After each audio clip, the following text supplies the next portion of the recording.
Also YouTube channel நேயர்களுக்கு வணக்கம். Like பண்ணுங்க, ஷேர் பண்ணுங்க, சப்ஸ்கிரைப் பண்ணுங்க.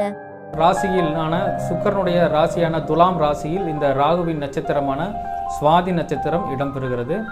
இதனுடைய உருவமானது தீபம் பவளமணி என்று அழைக்கப்படுகிறது. இந்த சுவாதி நட்சத்திரத்தில் உச்சமடையக்கூடிய கிரகம் சனி பகவான் ஆவார். நீசமடையக்கூடிய கிரகம் சூரிய பகவான் ஆவார். இதனுடைய வசிப்பிடமானது பருத்திக்காடு இதனுடைய வசிப்பிடமாக இருக்கிறது. பொதுவாக சுவாதி நட்சத்திரம் காலபுருஷனுக்கு 7வது ராசியில் அமைவதாலும் அது சுக்கிரனுடைய வீடு என்பதாலும் கற்பத்தானம் செய்வதற்கும் நிஷேகம் செய்வதற்கும் விவாகம் செய்வதற்கும் உரிய ஒரு ஏற்ற நட்சத்திரமாக இந்த சுவாதி நட்சத்திரம் விளங்குகிறது. பொதுவாக சனி பகவான் சுவாதி நட்சத்திரத்தில் உச்சம் பெறுகின்ற காரணத்தினால் புது தொழில்கள் தொடங்கவும் வேலைகளுக்கு விண்ணப்பம் செய்யவும் மற்றும் உத்தியோகம் சம்பந்தமான முயற்சிகளில் ஈடுபடுவதற்கும் புது தொழிற்சாலைகள் தொடங்குவதற்கும் புதிய தொழில் தொடங்குவதற்கும் ஒரு ஏற்ற நட்சத்திரமாக இந்த சுவாதி நட்சத்திரம் இருக்கிறது. காரணம், இந்த சுவாதி நட்சத்திரத்தில் சனி பகவான், அதாவது தொழில்காரகனான சனி பகவான் உச்சமடைகின்ற காரணம்தான். அதே போல சனி என்பது அடிமை கிரகமாகும்.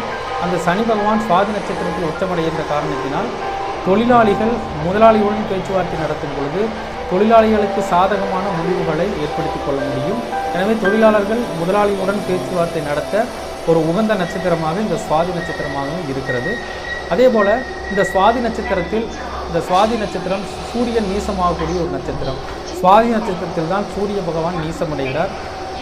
எனவே அரசு வேலை சம்பந்தமான விஷயங்கள், அரசியல் சம்பந்தமான விஷயங்கள் இருப்பவர்கள் புதிய விஷயங்களை இந்த சுவாதி நட்சத்திரத்தில் தொடங்கக்கூடாது. அதாவது புது பதவி ஏற்பது அல்லது புதிய அந்த காரியங்களை தொடங்குவது, புது ஜாமீன் போடுவது, அரசியல் வகையில் புது ஜாமீன் போடுவது என்பதெல்லாம் நிச்சயமாக இந்த சுவாதி நட்சத்திரத்தில் கூடவே கூடாது. அதே போல் இந்த 7ஆம் வீடு, அதாவது சுவாதி நட்சத்திரம் என்பது காலபுருஷனுடைய 7வது வீட்டில் தான் இடம்பெறுகிறது. அது போககாரகனான ராகுவினுடைய நட்சத்திரமாகும். அதாவது திருமணமாகி குழந்தை இல்லாமல் இருப்பவர்கள் சுவாதி நட்சத்திரத்தில் இணைந்தால் நிச்சயமாக குழந்தை பெறுவதற்குரிய ஒரு யோகங்கள் எல்லாம் நிச்சயமாக ஏற்படும். காரணம் என்னவெனில், அதாவது இந்த ராகு என்றாலே இந்த முத்து என்பது தான் நமக்கு ஞாபகத்துக்கு வரும். அதாவது முத்து சிப்பிகள் எப்படி தன்னுடைய மழை நீரை உறிஞ்சி தன்னுடைய முத்துக்களுக்கு உயிர் கொடுக்கிறதோ, அதுபோல இந்த ராகுவுடைய நட்சத்திரமான சுவாதி நட்சத்திரத்தில் தாம்பத்திய உறவு வைத்துக் கொள்ளும் பொழுது நிச்சயமாக அவர்களுக்கு குழந்தைகள் உருவாகும். ஏனெனில் ராகுவினுடைய அம்சத்தில் பெண்ணினுடைய யோனி இருக்கிறது. அந்த யோனிக்குள் அந்த விந்தணு, ஆணினுடைய விந்தணு விழும் பொழுது நிச்சயமாக குழந்தைகள் உருவாகக்கூடிய சூழ்நிலைகள் உருவாகும். எப்படி முத்து சிப்பிகள் மழைநீரை சேகரித்து தன்னுடைய முத்துக்களை பெறுகிறதோ, அதே போல இந்த சுவாதி நட்சத்திரத்தில் உடலுறவு வைத்துக் கொள்ளும் பொழுது குழந்தை இல்லாதவர்களுக்கும் குழந்தை ஏற்படக்கூடிய சூழ்நிலைகள் எல்லாம் நிச்சயமாக உண்டாகும். அதே போல இந்த சுவாதி நட்சத்திரத்தில் கடன் கொடுத்தல் ஆகாது. முத்து சிப்பிகள் எப்படி முத்து சிப்பிகள் மழைநீரை பெற்று எப்படி தன்னுடைய முத்துக்களை உருவாக்குகிறதோ, அதே போல கடன் கொடுத்தால் அந்த கடன் அந்த எதிரிடத்திலேயே அடங்கிவிடும். அதாவது கடன் கொடுத்தவருக்கே அது போய்விடும், நமக்கு திரும்பி வராது. எனவே சுவாதி நட்சத்திரத்தில் கடன் மட்டும் கொடுத்தலாகாது, அது திரும்பி வரக்கூடாத சூழ்நிலைகள் எல்லாம் உருவாகிவிடும்.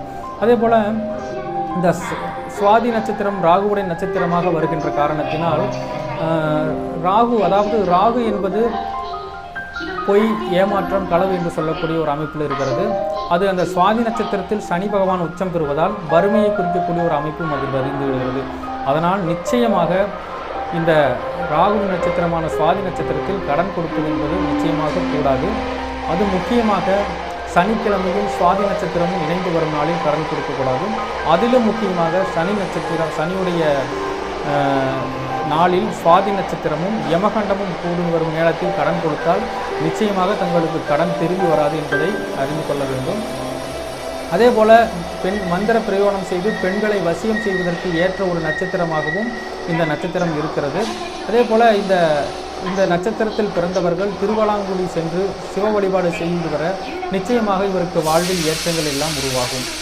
அதே போல இந்த சுவாதி நட்சத்திரக்காரர்களுக்கு தனவரவு நல்ல முறையில் அமைய வேண்டுமெனில் இவர்கள் முருகப்பெருமானை, முக்கியமாக திருச்செந்தூர் முருகப்பெருமானை வழிபாடு செய்து வர நிச்சயமாக இவர்களுக்கு தன வரவுகள் அதிகரிக்கக்கூடிய சூழ்நிலைகள் எல்லாம் உண்டாகும். மேலும் இவர்கள் பெரும்பாலும் உணவுப் பொருட்களை பொறுத்தவரை சர்க்கரை ஜூஸ் மற்றும் கல்கண்டு மற்றும் சப்போட்டா அல்லது கல்கண்டு சப்போட்டா போன்ற ஒரு உணவுகளை உட்கொள்ளும் பொழுது நிச்சயமாக இவர்களுக்கு வாழ்வில் ஏற்றங்கள் எல்லாம் உருவாகக்கூடிய வாய்ப்புகள் உண்டு. அதே போல் இந்த நட்சத்திரத்தினுடைய பலன் நல்ல தனவரவு கிடைக்க வேண்டும் எனில் இவர்கள் வீட்டின் முற்றத்தில் அமர வேண்டும். அதிகப்படியாக வீட்டின் முற்றத்தில் தன்னுடைய நேரத்தை செலவிட்டால் கண்டிப்பாக இவர்களுக்கு தனவரவு ஏற்படக்கூடிய சூழ்நிலைகள் எல்லாம் அதிகமாக உருவாகும். அதே போல் வெட்ட வெளிகளில் அதிகமாக இவர்கள் இருந்தாலும், வெட்டவெளி இருக்கக்கூடிய ஸ்தலங்களில் அங்கு போய் உறங்கினாலும் அல்லது அங்கு வெகு நேரம் தன்னுடைய நேரத்தை செலவிட்டாலும் கூட இவர்களுக்கு தனவரவு ஏற்படக்கூடிய வாய்ப்புகள் எல்லாம் உண்டாகும். மேலும் டீ கடை போன்ற இடங்களில் வெகு நேரம் காத்திருப்பது, அங்கு இருப்பது போன்ற விஷயங்கள் எல்லாமும் இவர்களுக்கு தனவரவை அதிகப்படுத்தக்கூடிய ஒரு செயலாக இருக்கும்.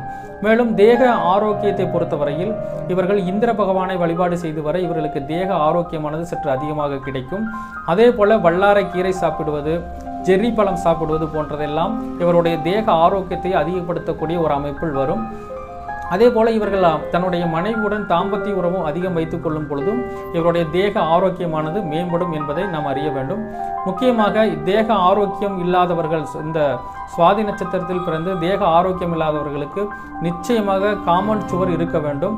அப்படி காம்பவுண்ட் சுவர் இருந்தால் இவருடைய தேக ஆரோக்கியம் மிகவும் சிறப்பாக இருக்கும் என்பதையும் நீங்கள் அறிய வேண்டும். அதேபோல் இவர்களுக்கு தெய்வ வழிபாடுகள், தெய்வ அனுகூலங்கள் கிடைக்க வேண்டுமெனில் இவர் வருண பகவானை இவர்கள் வழிபட்டு வர நிச்சயமாக தெய்வ அனுகூலங்கள் கிடைக்கக்கூடிய ஒரு யோகங்கள் எல்லாம் உண்டாகும். மேலும் வெள்ளரி பழங்களை அதிகமாக உட்கொள்வதன் மூலமும் இவருக்கு தெய்வ சக்திகள், தெய்வ அனுகூல விஷயங்கள் சாத்தியமாக வரக்கூடிய சூழ்நிலைகள் உண்டு. அதே போல காளான் அதிகமாக சாப்பிட்டு வரலாம். முக்கியமாக இயற்கையாக கிடைக்கக்கூடிய காளான் என்றால் நிச்சயமாக இவருக்கு தெய்வீக சக்தி என்பது அதிகமாக இருக்கும். அப்பொழுது இந்த மலையில் கூட்டக்கூடிய காளான்களை உண்டு கொண்டால் இன்னும் நல்ல ஒரு தெய்வாதீனமான ஒரு விஷயங்களை எல்லாம் பெறலாம்.